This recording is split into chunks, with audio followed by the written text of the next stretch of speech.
राम राम. मी प्रकाश महाजन आणि महाजन यूट्यूब चॅनलसाठी आज भारतरत्न डॉक्टर बाबासाहेब आंबेडकर यांची जयंती आहे. मी आणि माझ्या महाजन यूट्यूब परिवारातर्फे आदरांजली त्यांना वाहतो. आजकाल महाराष्ट्रामध्ये काही कुडमुड्या जोशांचा खूप सुळसुळाट झाला आहे.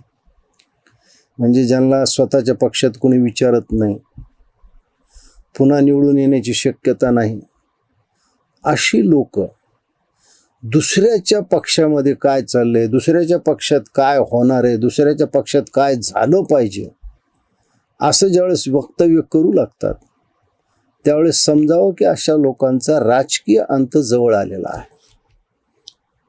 एक काळ या लोकांनी आपल्या कुटील कुच्छित कारस्थानी कारवायाने आणि बुद्धीनं महाराष्ट्राच्या राजकारणात खूप गोंधळ घातलेला असतो. सर्व पक्ष त्यांना वापरून घेतात. त्यामुळे त्यांचा स्वतःविषयी गैरसमज झालेला असतो की जे काही राजकारण चाललेलं आहे ते माझ्यामुळं चाललेलं आहे. जसं गाडी चालती बैलामुळं, गाडीच्या खालच्या कुत्र्याला वाटतं गाडी माझ्यामुळं चालली. मी त्यांना कुत्र्याची उपमा देणार नाही, कारण इमानदारी हा त्यांचा स्वभाव नाही. पण अशी काही मंडळी महाराष्ट्राच्या राजकारणात आहेत. त्यापैकी एक आहेत खासदार संजय राऊत. हे उबाटाचे खासदार आहेत, पण अख्ख्या महाराष्ट्राचं राजकारण हे आपल्याच खांद्यावर आहे अशा पद्धतीच्या आविर्भावात ते वावरत असतात. म्हणजे उबाटाचं तर वाटोळं केलं, शरद पवारचं बरंच वाटोळं केलं.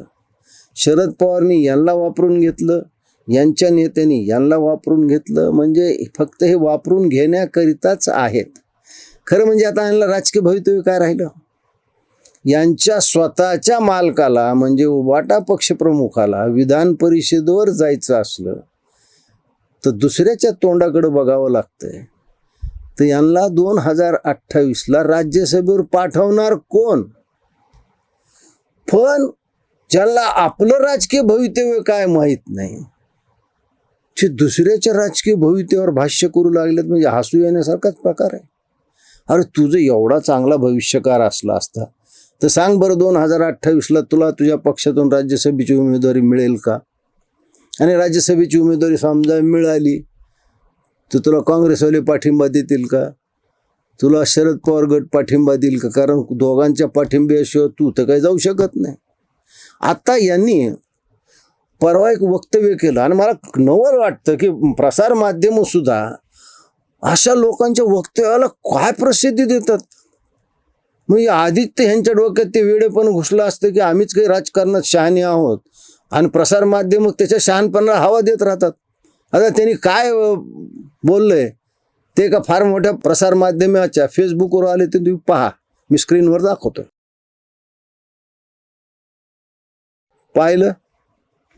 आता या संजय राऊतने काय भविष्य वर्तवलेलं आहे की देवेंद्र फडणवीस केंद्रात जातील त्यावेळेस ते राज्यामध्ये सुनेत्राताई पवार यांना मुख्यमंत्री करतील, कारण अजितदादाची मुख्यमंत्री होण्याची इच्छा तशीच राहिली.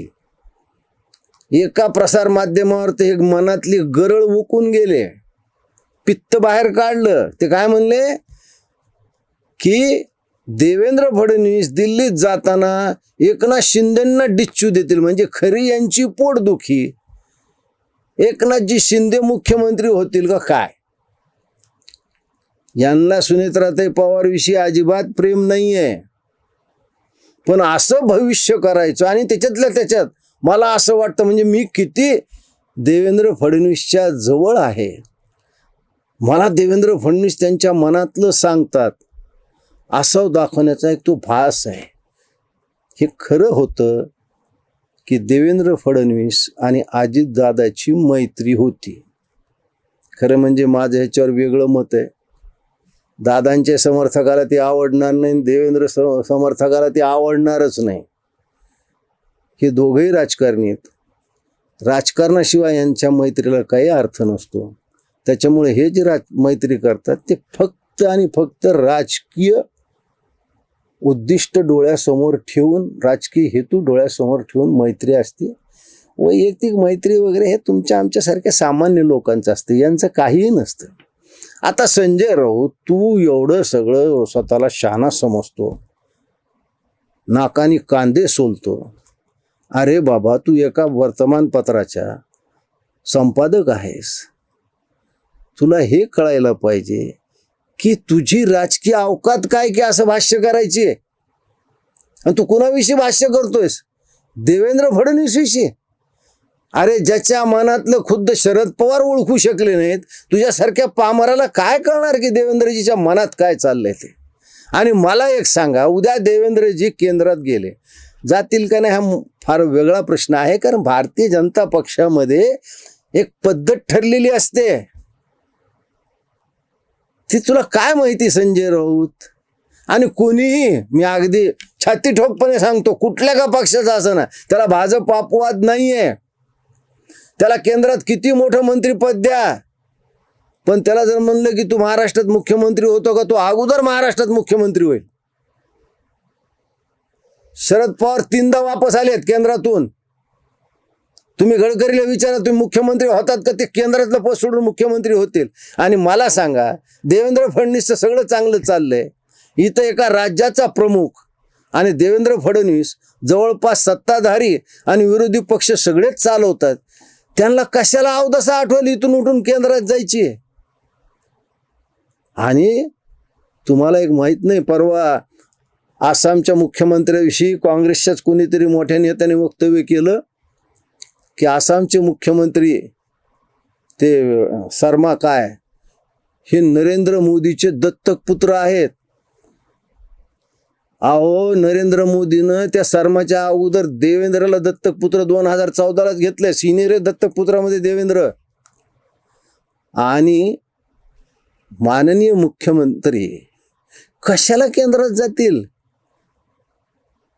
आणि देशाचे पंतप्रधान माननीय मोदीजी यांना महाराष्ट्र त्याला सबळ पाहिजे, आपल्याच माणसाच्या हातात पाहिजे. ते देवेंद्रला इथून उचलून केंद्रात कशाला नेतील? मग यांनी लगे भविष्य वर्तवलं. बरं, चला ठीक आहे, थोड्या वेळात संजय राऊत तुझं भविष्य खरं मानलं. अरे बाबा, तुला एवढं तर कळायला पाहिजे की सुनेत्राताई पवारचा पक्ष दुसरा आहे. भारतीय जनता पक्षातून जर उद्या असं झालं, देवेंद्रजी केंद्रात गेले, तर भारतीय जनता पक्ष हा सर्वात मोठा पक्ष आहे. तो ठरवेल ना त्यांच्या पक्षातला कोण व्यक्ती देवेंद्रचा वारस ठरवायचा आहे.